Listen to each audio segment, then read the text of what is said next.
Okay, man. Well, hey everybody, thank you for joining us today. We really appreciate you taking the time to be here with us.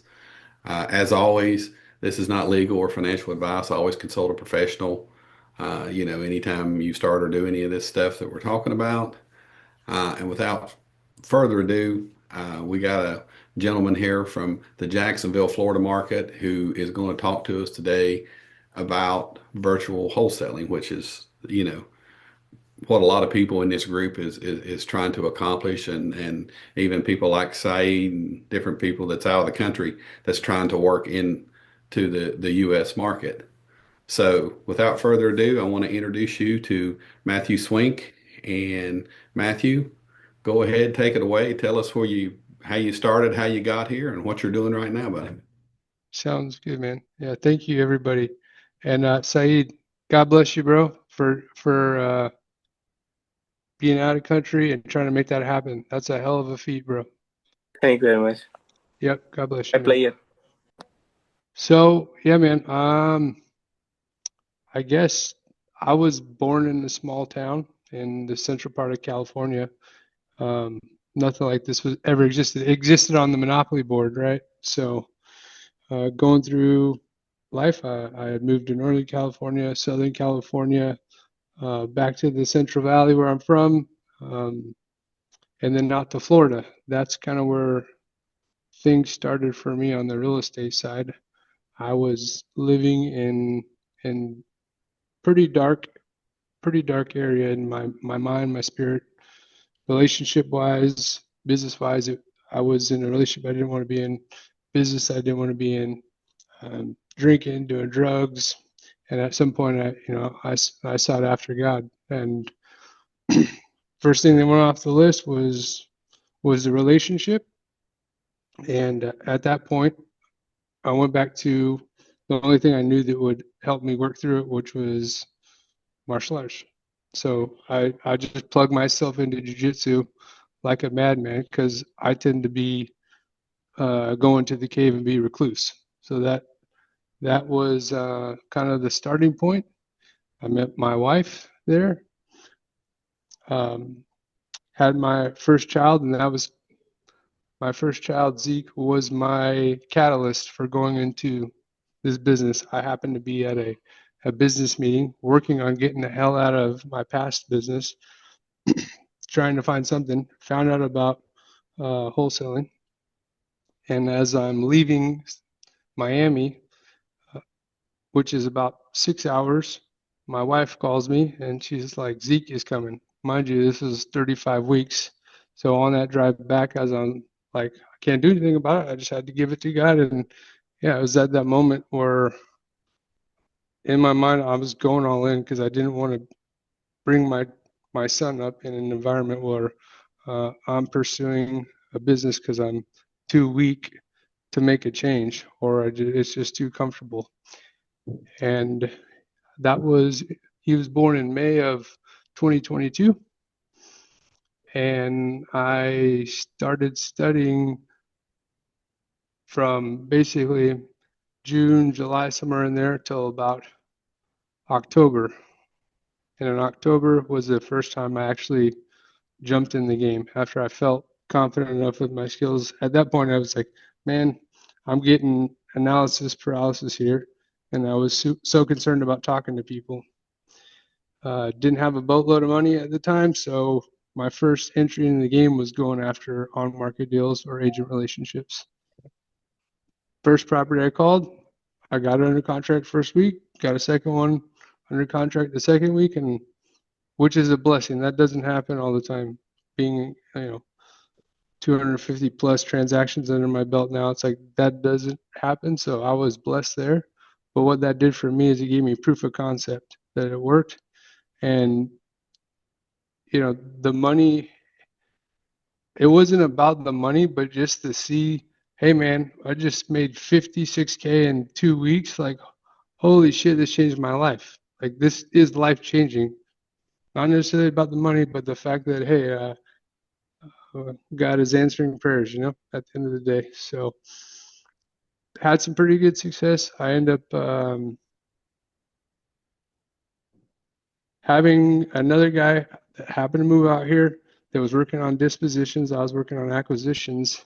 And so we were helping each other. And after those two deals, let's see, January rolled around and we just decided to run it up, and yeah, had a hell of a first year, 62 transactions, and next year we did in the 90s. And yeah, I mean, we're here. I no longer working with it. We're both still in the business, but I found out that going too fast without building systems and processes, and also doing it, keeping my focus on God and my family, ultimately, the the train starts to come off the tracks at some point, and you have to recalibrate. And yeah, so we're sitting here now, building a firm foundation. Still do agent relationships. I don't do any on markets too much anymore, just because it's a grind trying to do outbound all the time. And it's not. I think it's market specific. It's if you're living in a market, it makes a lot of sense. There's a lot of advantages there, but inbound for me made more sense. So the agent relationships were already kind of there, easy to come along, and then using PPL has been great because I've had cold callers and all that, which is awesome. But as you're building up, I think taking as much of the management off of your plate and all of these other operational things, the better. Yeah, for me, is like focus on acquiring a contract and selling a contract. Mm. So I think that for me as a beginner, that would be my advice to you guys is focus on the basics, man. You're trying to get a contract, you're trying to sell a contract or sign a contract. All the other stuff is you're getting a little ahead of yourself unless you have the support already around you, which is totally doable. But you're gonna have to do a boatload of legwork to make those connections Mm. before you start pursuing the contract. So it's a situational thing, in my opinion. Let's go back. I want to talk to you about you said that you started out and you spent about 3 months trying to, sharpen your sword a little bit and kind of get into this thing. And Travis and I talk a lot about this, and I think it's probably one of the biggest things that we see and that we even struggle with at this late date, being in the business as long as we have, and it's mindset. And sometimes Travis calls me yesterday and he's all kind of, I can hear it in his voice. He's kind of down and this. And I said, man, what's wrong with you? You know, Mm-hmm. and he does likewise. So we try to keep each other on point because sometimes life has a way of, you know, kind of doing that to you. I mean, you have a fight with your spouse or with your kids, or there's all these external pressures that kind of that take you off track a little bit. So tell me, what do you think is most important for mindset? Like, how did you get your mindset going? What did you do to be able to start making those phone calls and push you off dead center and get you moving?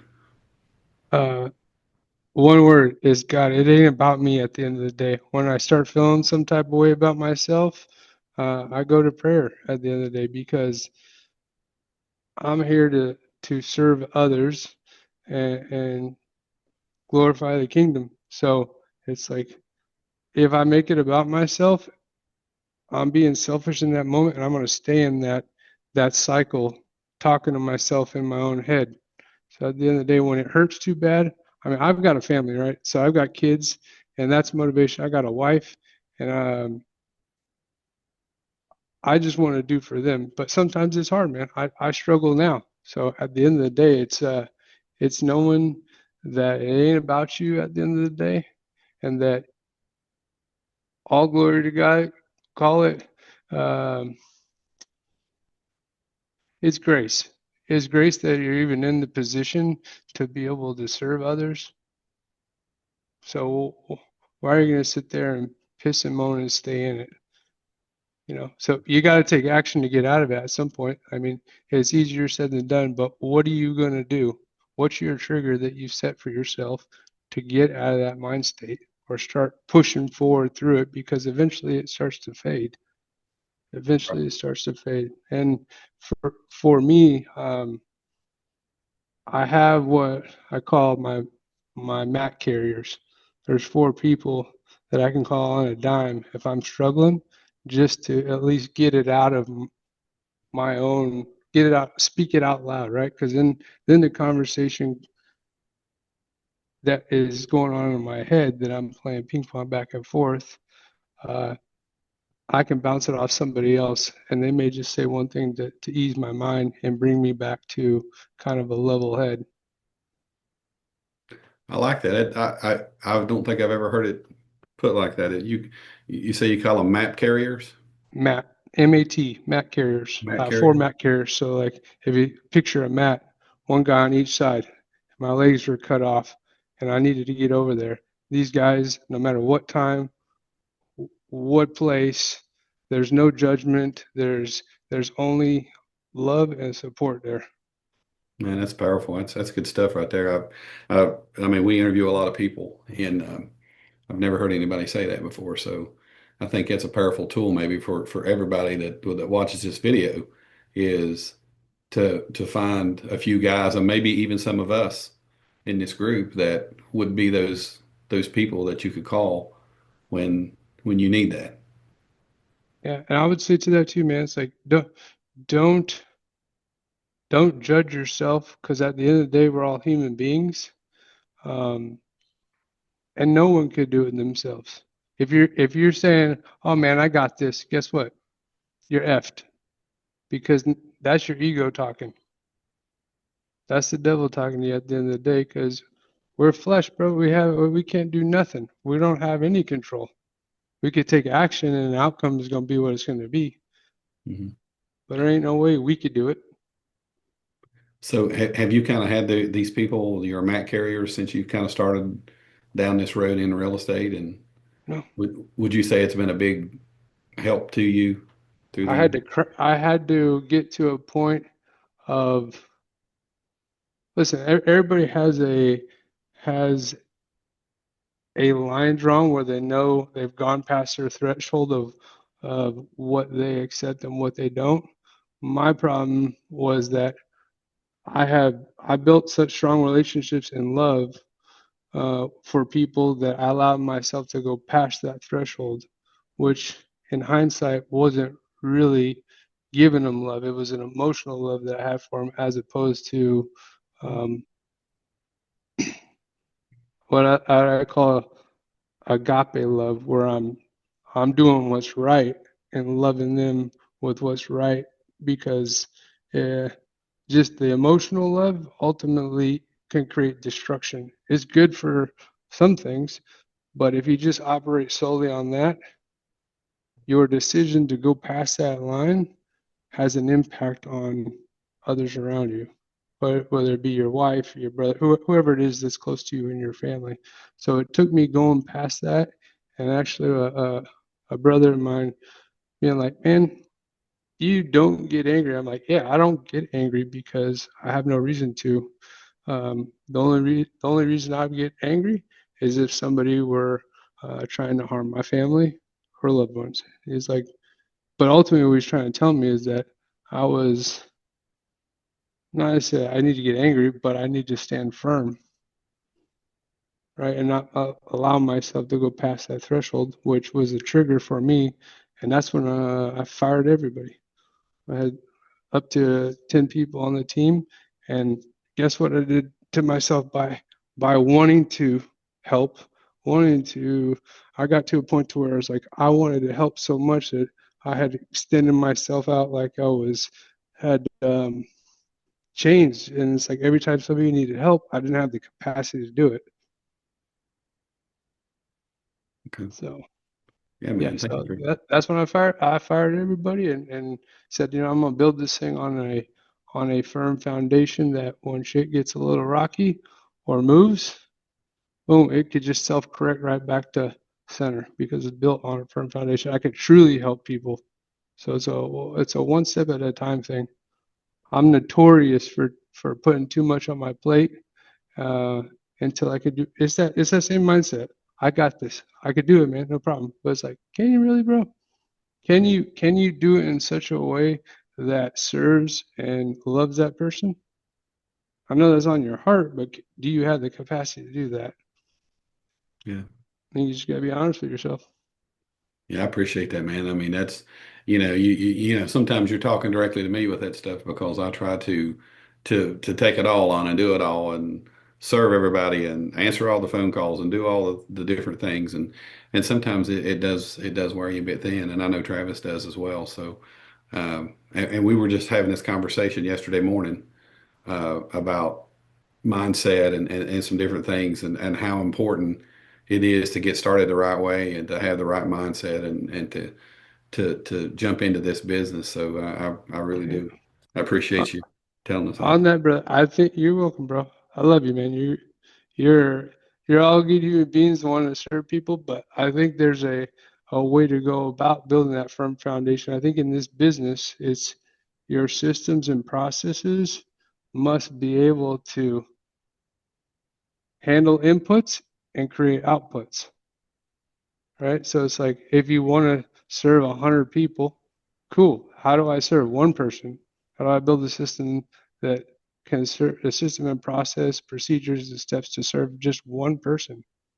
Mm, And once you figure that out, all right, well, how do I build make adjustments in my systems and processes? Do two, and then four, and then six.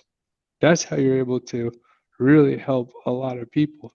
But you got to be able to be patient and have faith, knowing that if you could do it for that one, that's going to be your rocket ship.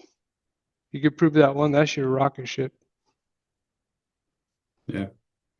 Yeah. I always say that. I mean, we talk about, the proof of concept. Yes, If we sir. can make it work one time, then we can scale it and do more with it. So Absolutely. when you started this thing, we got a lot of beginners, that's in our group and people that's maybe been in it less than a year or two. What would you recommend starting out? What was your systems that you use? Was it very basic? Could talk to us a little bit about that. What is it that you used then and kind of where you're at now? What are you using now? Well, you told me to bring my superpowers. I Yeah, think, let's hear I it. think, I think they're a blessing, but with your blessings, if you use them incorrectly, they could cause destruction. So right off the bat, like I told you, I studied for a while, and I've always had the ability to one listen to people with intensity. I'm slow to speak. I want to know what somebody's problem is to see because it's in my nature to want to help a person. So if they're talking to me, there's a reason why they're speaking. So I was able to cultivate relationships going that way and allow me that even if I didn't know or have the skill set to do so, just me being a curious person and listening, people are willing to give information, right? So that was a big thing when I connected with people in this marketplace. I would say if you're in a marketplace, even if you're not working in that marketplace, you're doing virtual somewhere else. I still think it's important to meet people within your own marketplace that have experience because what I found is that in this business, which is completely different than my other business, um, is that people are willing to give information to those who are seeking it and are genuine about it. So that would be one thing that helped me, right? Uh, my mind has always been very entrepreneurial in that I see problems as opportunities. And it's like, okay, how do I solve this? I don't like take no for an answer ever. There's always a way to do something. It's just a matter of how deep are you going to go into it. That helped me with understanding the game, but doing things like comping, for example. I was cracked out on comping because it takes you down a rabbit hole because there's so many different variables. I had my guide rails, right? My basic understandings, the property details like the bed, bath count, um, your square footage. I'm not going finding comps 10 years up or down, things like that. Those are my guide rails, but it didn't always work out so perfectly. So it allowed me to use my mind and have fun with it, get creative and find a reason to um, prove a value. So that having a mindset that's just wanting to problem solve. And then I have a technical side of me to where it's like I don't ever want to let anybody down and hurt somebody. I've always been that way, so it translated over to this and that. I'm always at bare minimum wanting to be accurate, and more oftentimes than not, I go down the rabbit hole of being precise, which could be a time waster. Hmm. So those are the three things that really like allowed me to go off on a rocket ship, man, and crush those 62 deals of first year of doing it. Where I would say I failed is that it's hard to manage uh, being a wild animal and producing so much. Like it's like the plate is getting full, and managing that is like the systems and process. Yeah, I had them in my head, I can manage them, but once I started to bring people into the business, now transferring what's in here to somebody takes a boatload of time, because I don't have a clear way of communicating what's going on in my mind because I'm finding, all these varied routes to get there. People are like, bro, how the hell am I supposed to learn that? I could never just simplify it down for them. So systems, processes, and documenting everything. I hate doing that. It's a pain in my ass to do that, bro, but it's absolutely necessary. I don't care if you want to be a one-man band and do 10 deals a year, or be a 100-man army doing, 1,000 deals a year. It's still the same. You need a system and process in order to make things easier, else it leads to burnout. And to your point with managing the mind, is like not having those systems, processes, and all that for a team. We worked our ass off, bro. That's another thing. We're some dogs, and that's just our personality. We've always been that way.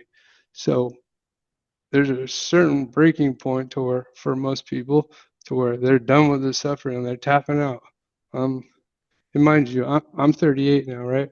I'm comfortable in pain, mental pain, physical pain, because I've been there, right? And I have um, faith. I have God.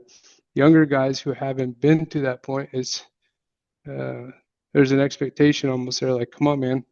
I feel like I could just speak it into them, when in reality, it's like at some point they're gonna quit, and at the end of the day, that'll be my fault because I didn't have the tools and training necessary to sustain the pressure.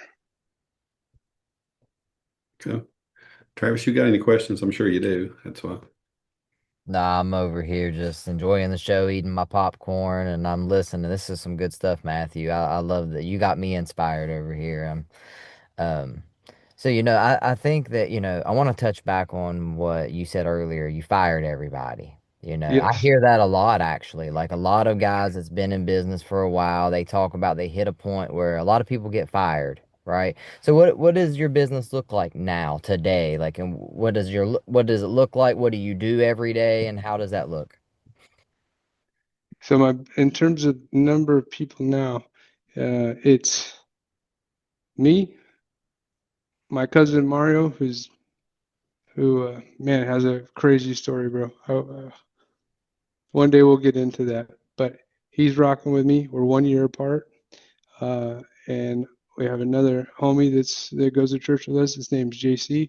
He's retired early, uh, did some investments, but he's bored, and we have some game plans going on.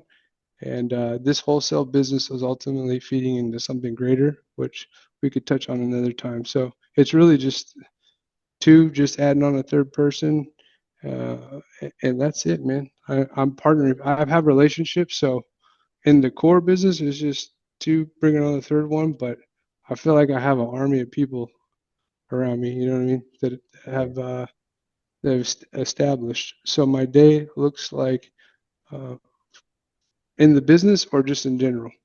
I'd like to know in general, like talk to us a little bit about your day to day with family, church, and also the time you put in this business. Yeah, bro. So as I just said, like management and documenting all that, I hate it. Hate it. It's like it lulls me to sleep.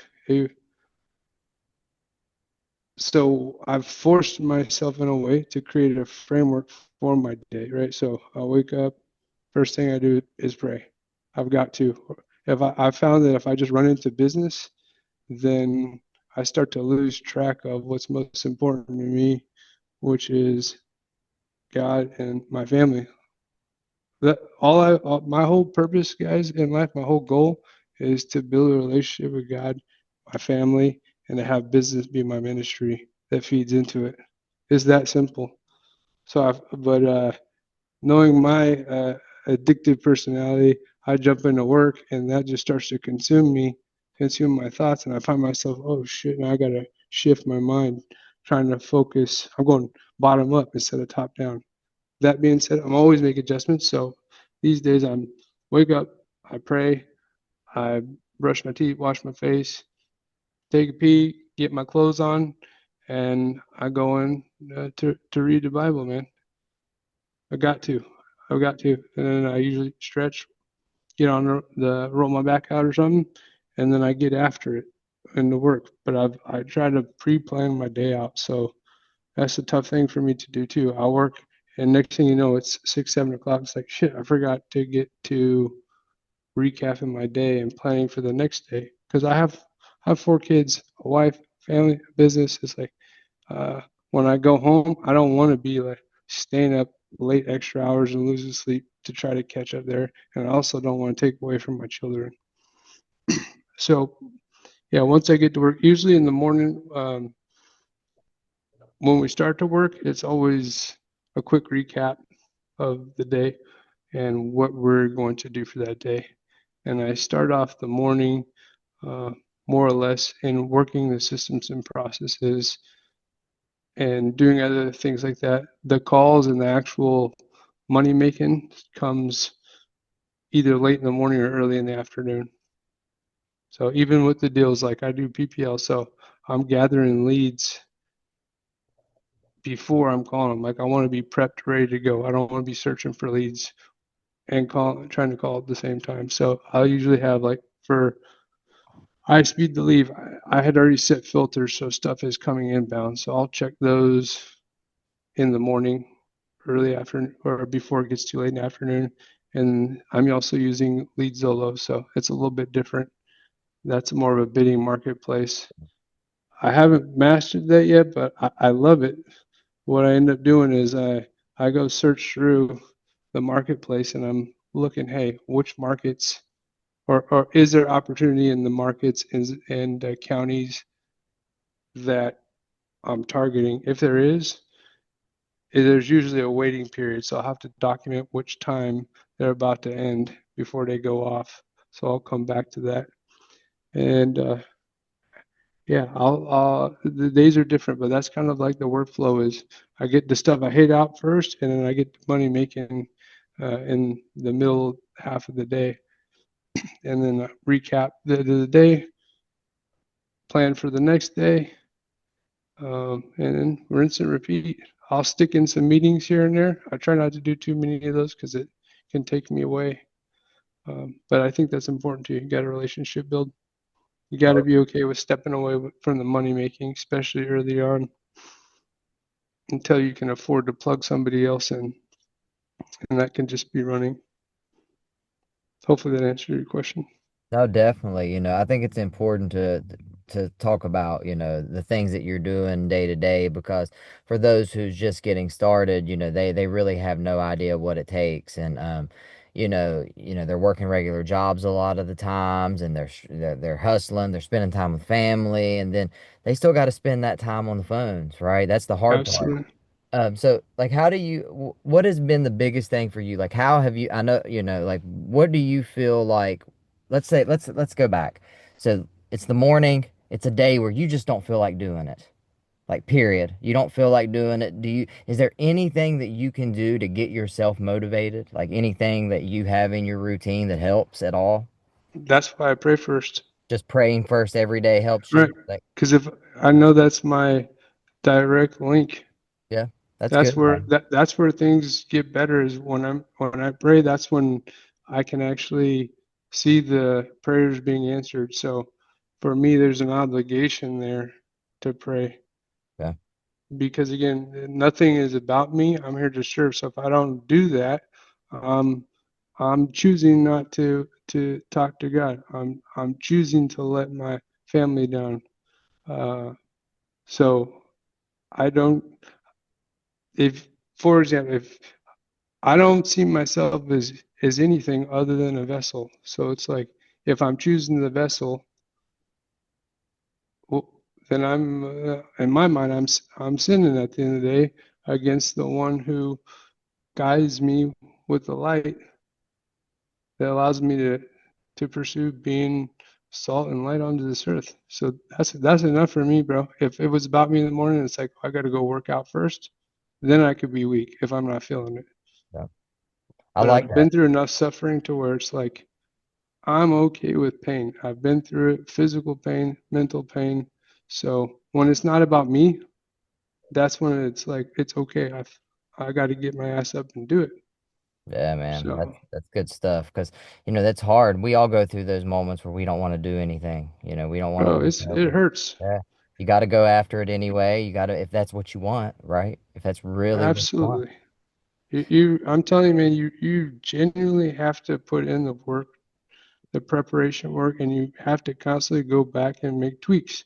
Because as you take on, if you're going to serve people, and the more you take on, it doesn't get any easier for you. The systems and processes that you use, they can't handle the weight that you're bearing, but you've been gifted that blessing to be able to serve other people. You damn well better respect that and do what you need to do in order to get it done at the end of the day. And sometimes it takes step back and figuring it out how to be able to take on that blessing and figure out how to pursue it, how to make it happen. And that's been something I've struggled with. I'm like a dog on a leash. You just want to go, go, go, but I have to pull in the reins and take that time to figure out the problem. Because once that happens, and once you can figure out the problem, and again, back to the inputs, create outputs, man, then you can go. Gotta be patient. Gotta be patient. Yeah, patience is key. Like you said, like sometimes you can start this business and you can get a deal the first week, the first day. Bro, Sometimes it could take 6 months, a year. How bad do you want it? Again, right? Like how bad do you want it? Um, I got finessed in the beginning, bro. what I happened? got I got finessed. A deal one week, a deal the next week. I'm like, man, I'm good at this, bro. I was like, I suck at this. In reality, I sucked at it. So I got played, bro. I got Yeah, played. I'd rather it took 6 months to finally get a deal. yeah. I don't know if he's on here anymore. I think he got off of here. But Jared was on here, and Jared did his first deal. Let's Just go, Jared. first phone call. First phone call, got his first deal. It was successful. And then the next deal's the hard one, right? So it'll Yep. trick you. Yeah, yeah. It was very opposite for me. So it took me like over 6 months. I struggled. I didn't see any success. And then once that one success happened, that momentum just started building. That pipeline was there. So that's what it took for me. I, I just always had that belief, even when I struggled, like I'm going to do this. I'm going to Right. do this. And I think as long as we tell ourselves that and we believe in something greater than us, right? Yes. I feel like there's nothing that can stop us. That's my You opinion. you proved your ability to endure Yeah, man. It's important, isn't it? 100%. What do you think, David? Yeah, man. Yeah, it sometimes it takes a while, and even the most veteran operators, sometimes you get into situations in the market where things will slow down, man. Right. and you got to be patient and you got to kind of let the market come to you a little bit. Your first instinct is to run out and start spending a bunch of money Yeah. and Probably. trying to increase your marketing and stuff, and it's just not there at the time. So, you got to be patient and work through it. Um, we're about halfway through here, and I just wanted to open up real quick, like we always do, and ask anybody in the group if they had any questions that they wanted to ask Matthew. Come Um, on, man. Let's do it. Saeed, go ahead, Saeed. Saeed, what's up, bro? Yes. Hi, Sir Coach. Hi, You bet. Travis. Hi, Matthew. Hope you'll be fine. I'm good, bro. Uh, Thanks. your speaking style shows that you have a belief on slow and steady wins the race, but your story shows that you are on track, which is fast and furious in the race. Anyhow, I have one question in mind. I'm also I'm virtually working as a wholesaler. Uh, I know this that there is no shortcut way to success, but there is something. Your experience, according to your experience, what is the uh, best strategy to work as a virtual wholesaler to avoid to close the destination as soon as possible? What mistakes which mostly wholesalers which are the reason for the wasting of time? Sometimes a man does not know how to work properly, how to run properly, how to move forward on the fast track. Which are the basic uh, time wasting things in wholes is if which are if I am working as a wholesaler virtually, and which are the strategies I should utilize to close my first deal? It I is my got you. question. I got you. Let me ask you a quick question first. Um, acquisitions, dispositions, or both? What do you plan on doing? I think my plan is to work on disposition because Yeah. I am starting this process right now. I have to pull. I have to generate leads. I have to. My plan to call all the persons of the specific leads. Mm, Basic criteria is that first we pull leads, then we skip trace, then we call them, then we get motivated sellers. This is the yeah. simple way to move towards the deals. But during this process, what things which may waste my time, which things which I should focus, which should which things which if I am working virtually, because I am from Yeah. Pakistan, I am not Yeah. doing in USA. uh, which things which I should keep in mind to move on fast track without wasting of time, because sometimes a person feels that he's working very best, very better, but the works in which he's involved are mostly wasting his time.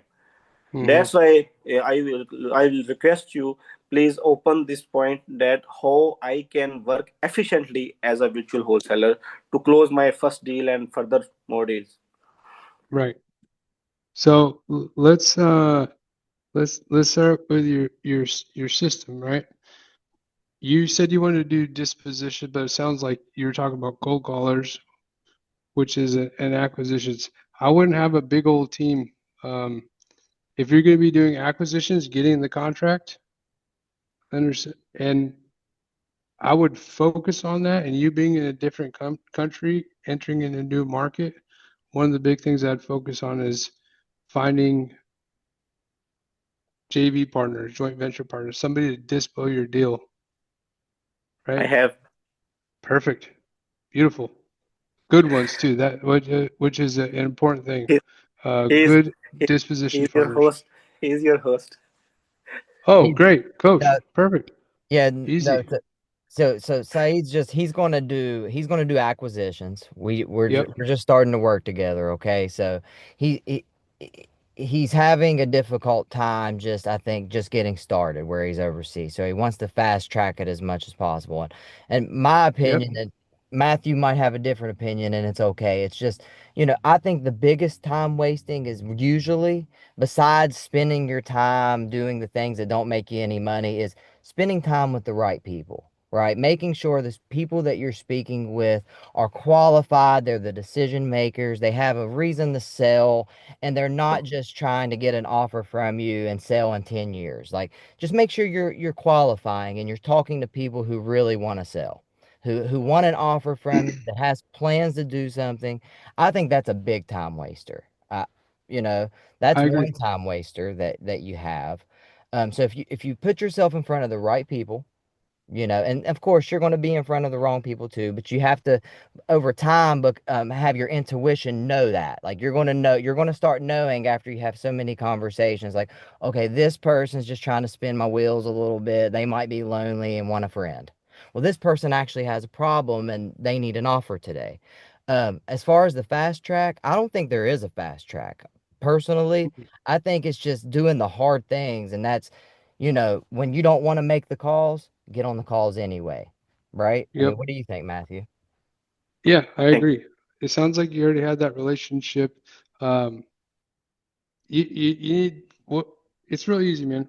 It's your lead generation. Yeah. What have you chosen? Sounds like you can do cold callers. Um, I'd recommend PPL in my opinion with a small team just because it takes out a time uh, a time suck, which is management of a team to do that, but also training those people. Having an inbound lead like PPL allows that first step of calling to be done. You're already in the second phase, which is closing them because there's already some motivation in there. Um, that would be my opinion, is to go that route, but it's up to you. You want to do cold callers? Fine, Yeah, no problem.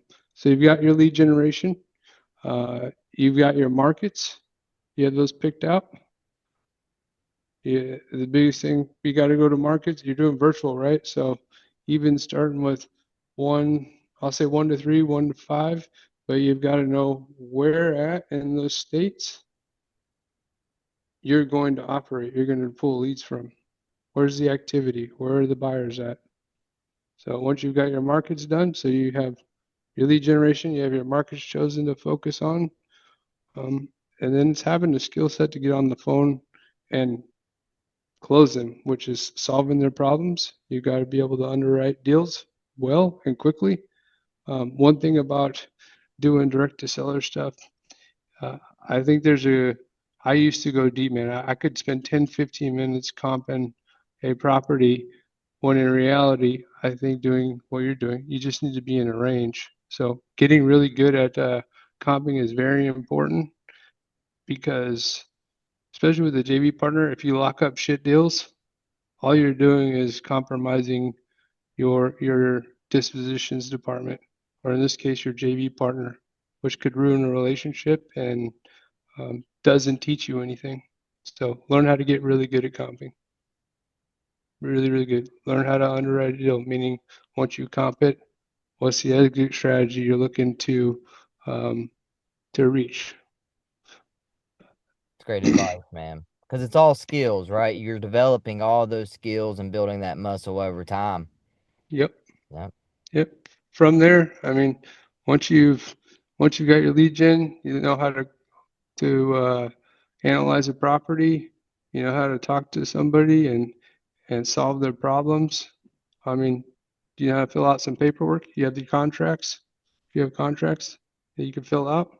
At that point, once they sign, guess what? It's over to dispositions department, and it's on them. They'll reach out to you if they need to talk to the seller. But I think it's smart that you're linking up with these guys to help you sell deals, because trying to do both at the same time is right out the gate when you're trying to, and to your point, fast track. I think is it's tough, man. You're one person. yeah. That means your whole acquisitions department stops once you get one under contract. You stop the momentum, and you don't have any buyers in your network. So these guys are basically helping you build a buyer network Yeah. and Yeah. helping you make money right away. Like that's great. Yeah. But I would get the fast track out of my mind right now No, no. because you're creating Basically, expectation. I want to say that I know there's no fast track, but the things which can delay the destination. Yeah. Basically, I was questioning that one. That was my point. The Yeah. things, the unnecessary things in which we involve them ourselves, which delays the destination. That was Yep. the much question. Yep. One or two things in your experience. Which are these things in virtual wholesaling? Yeah. And starting out what you're doing, I think cold calling is. Are you managing the team?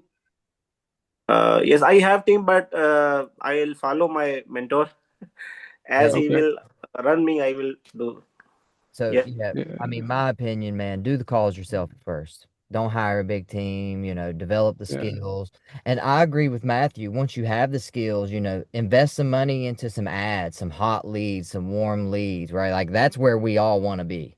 Like Matthew said, that's one thing I will agree on. David will agree on the hottest leads we get is the ones that come into us It's online. cheaper, bro.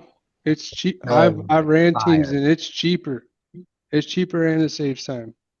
It definitely does, but I think you got to have the skills because if you spend a bunch of money and you don't have the skills, you're not going to close. And then you're in Okay. debt for the PPL companies, the PPC companies. I've seen it happen, you Got Yeah. know. it. So I think Matthew, he's very skilled. You give Matthew a bunch of PPL leads, he's going to crush it. He's going to make his return. He's going to do really good, you know. But if you're just getting started, it's risky. But hey, this Listen, business is risky, and it's up to if you to take that risk, you know. Got you want free leads, go on to Zillow and look up FISBOs for sale by owner. It's free. Yeah. You can get your reps in there. What what about the agents, man? What are you doing with agents? You don't like to do on market. So how are you building relationships with your agents these days? Um, right now it's really just instead of targeting a whole bunch of people, I Hmm. just need a handful, There you go. five. So it goes back to like what's your purpose and your goals. Yep. If I only need 5 agents to bring me one deal a month, that's 5 deals a month. So I'm trying to target uh, agents who have a skill set and understanding of the investment space, of the real estate investor space. Otherwise, you'll spin your wheels. I think when I pulled the list here, just in Florida, there was over 13,000 registered real estate agents. And there's no way to filter through who knows what, because I've done a shitload of deals with them, and 99% of them, they suck. They don't do their job. They want to get in and sell something. They're trash. They don't know how to underwrite a deal. At the end of the day, they're just looking to get their money. They're not looking to saw. They're not looking from the vantage point of like, all right, I got a seller over here who I got to serve. I've already shot myself in the foot because I don't know how to underwrite a deal like an investor. I don't know who the ultimate end buyer is right here. They haven't evaluated it that way. So, yeah, I've listen, connect on social media with people. That's a good way to go about doing it. Searching on social media, talk to contractors. There are contractors and other investors who may know agents. They're going to guide you to the right people as opposed to ripping through calls randomly. So connect with people on social media. It's there. You'll find out who the ones are a lot quicker. And when you have a conversation with them, you'll know right away whether they are open-minded enough to where they're looking to just be creative, solve a problem at any cost. It's almost like they enjoy it. It's more fun than doing retail. Oh, I think we have a question here. yep. Hi. Hi, guys. My first time joining the call. Loving all the information from Matthew. Matthew, I love that you start your day with prayers. I was thinking about how funny because there are times when you get up and you just want to run and go to the computer and work. And if Yeah, you do that, every your day. day is so bad. You have to go back and start all over again. It happens to me all the time. I have like an emergency backup song that I play. If I skip praying right away, I play the song to get me back in, What so is it? this well, it's actually in Spanish, but it's Psalm 23. And so it's funny because I found it by coincidence. This guy is taking Psalms and turning them into AI songs through Ah, through Suno, and this song was so good. So I pray it, and it's like the whole entire thing about like how God have mercy on me. It's that whole verse. Oh my God, it's so good. So I play that every morning as I start my morning, and then I always start the day by inviting God to be my CEO and be my partner in ah, business. Yeah, so I'm let's like, "Are go. you ready? Let's go!" And then we start the day. So that's that. If I That's don't do good. that, it's never a good day. So yeah, I totally hear you. God bless you, Anna. And I Yeah, love thank Spanish. you. My Amen. wife speaks Spanish, by the way. Like my household Nice. is 90% Spanish Oh, speaking. So sweet. Well, that's amazing. Well, thank you. I'm so glad to be here. And I have some questions for you. Love hearing your the way you do your day. And so I wanted to check a couple of questions. So I have been doing wholesaling for a while, meaning I have been working as a wholesaler, but I've only really gotten one deal because then I had my daughter join me, and then we kind of went back to her learning, and it's really pushed me back a lot of my goals. But I'm back on again because now she's kind of doing her own thing, so I'm doing mine. And my question was, I've only been working on market with brokers. I haven't done any leads on my own. I actually, the only thing I've done on leads was that I went on a probate. I started pulling lists out of the county in Charlotte, North Carolina for probate. But I really didn't love. So far, I'm not really. I just don't know. I mean, I could get to it eventually, but I kind of was spoiled with calling brokers because I got to build a good relationship with them, and plus, they already have something they want to sell, so it's a little easier than pulling a cold lead. So my question was, when you were talking about PPL, is there a particular source that you recommend the most, or are they all the same? Like, if I want to pull PPLs, where would I go? yeah, so I'm exploring two right now. One's iSpeed to Lead, and the other one's Okay. Lead Zolo. They're both solid. They're different platforms in that one's a bidding based system and the other one is just like a marketplace where you can sift through them. Okay. The volume of leads is greater on iSpeed to Lead. I would Okay. say a lot of them are coming from cold calling. So I think there's a little bit of a quality difference. Mm. And because there's so many to sift through, it's very important to be able to set filters to your target markets, your target, your target states, your target counties, as much as you can, so that it's really giving you that inbound because otherwise it turns right into, well, now you're going searching like you're sifting through Zillow. Yeah. Um, so that's how I had to play that, which is a little Thank bit you. cumbersome. Lead Zillow is cool. Again, not as many leads, but I found them to be higher quality. And I can't just I can go buy one right now, but if I go on the if I go on the marketplace, let's see, there is 20, yeah, there's 16. Well, I have a filter set, but if I put no filter, Oh, that's they're great. set to nothing. There's let me take this off here. There's a total of 148 nationally. Oh, All okay. right, because they're coming in, they get these leads and they put them in this, uh, put them in the queue, and they only keep them on for so long, and the price is dropping. So I have to watch it a little bit more, or I have to sift through it and be like, okay, I've got 5 leads I'm interested in that end in about 8 hours because I'm not going to pay 150 for it right now. I'll wait till it gets down to its base.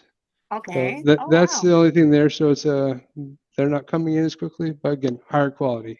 I think in the past I'm out of the last 3 I bought, I've gotten a hold of one of them, and we went under contract. The other 2, I'm still trying to get a hold of them. Whereas the other high speed delete, I can go buy 1,000 right now if I wanted to, right? Got you. Got you. Okay. Wow. That's perfect. Thank you. I will definitely look into both of them because I am, I do have sometimes when I try to dispo, some of my I have some end buyers that I already contacted that are kind of like my end buyers, and I look for properties based on what their buy boxes are. Uh, but they a lot of them don't want to have a broker involved because of course you're dealing with you're making less money because there is a commission. So I try to do magic with I do wholesaling in Puerto Rico also. So Oh, cool. I live in God Puerto bless you. Rico, yeah. So I do wholesaling in Puerto Rico and in Charlotte or anywhere else in the States. So yeah. So that's kind of like it's and it's also that was my next question. When you do your underwriting, and you said you want to get it done fast, what kind of things do you consider when you're doing your underwriting to be efficient with it? I was gonna do this anyways. If you, Coach, if you don't mind, I won't step on anybody's toes or be No, go disrespectful. ahead. If you want to send me your information, Oh yeah. I'm gonna create a folder for Thank everybody you. so I could put some Okay. just some beginner notes in there and just some little goodies. I'd be happy to throw a couple Oh, videos in thank you there so much. of Okay, underwriting so because my I can email, get deep in there. let me, Yeah, if you could throw it in the chat, okay, that'd be sure. I'm cool, doing and I'll it right just now. save Yeah. it. You guys okay with that? All right, cool. Yep. Yeah, and also if you want, we can put it out. Oh, Kind cool. of. Yeah, no Yeah. problem. I'm an open book, bro. Everybody's treating me as an open book, so the more the merrier. I think one thing with this business too, guys, and not to get off into the laws and regulations of this business, but I'm telling you right now, uh, get really freaking good at this, or else we're gonna have a harder and harder time to be able to Yeah. ultimately serve people. So it's super important to collaborate, share information, and man, having a home, having a roof over your head is one of the necessities of life, aside from food and Love water. that. Is shelter, Yeah. right? There's no scarcity of that. What there's a scarcity of is people that know what the hell they're doing and actually taking it serious enough to give a shit about people because it is so Yeah. easy to get into this business. Then you don't do the work to get good at the skill set to serve people and continue to learn, right? Yeah. So it's a double-edged sword. Get good at it, man. And people share the information. No, this is definitely really, really great. I think I have one last question. Let me see if I. Sure. Oh yeah, the market. Wait, no, was that it? No, that was oh, no, that was it because you answered the other one. So no, that's great. And that's my info right there. Please Let's definitely go, add me to. Anna. I Yes. got you. Yes. Thank you. Got you. I And, got you. and thank you, Travis, for posting the other what is it, lead solo? I just yeah, Property leads, yeah. nice. Thank Property you. leads. That's a good one too. I haven't Yep, tried it Yeah. yet, but I heard a lot of good stuff. yep. Okay, I'm taking this from here. Guys, what do you do, by the way, Coach and Travis? My perspective is like it seems like it's good to have a few different providers coming in as opportunities, right? As opposed to just choosing one. Yeah, so right now we don't do any PPL. We have done PPL. Right now, Coach is running some PPC in-house. We Oh, do a little cool. direct mail, and we do a lot of relationships in our small market. Agents, sellers. Sometimes the seller will bring over somebody for us. Like I don't know. But I think Yeah. power is in relationships, guys. Amen. We could Yeah. all market, we could all cold call, we could all do PPL, but when we're older, we're not going to want to do all this stuff. We're going to want any deal that we do leads that just comes to us naturally, people who know us, so just, like he said, like Matthew said, you have to just get really good at this.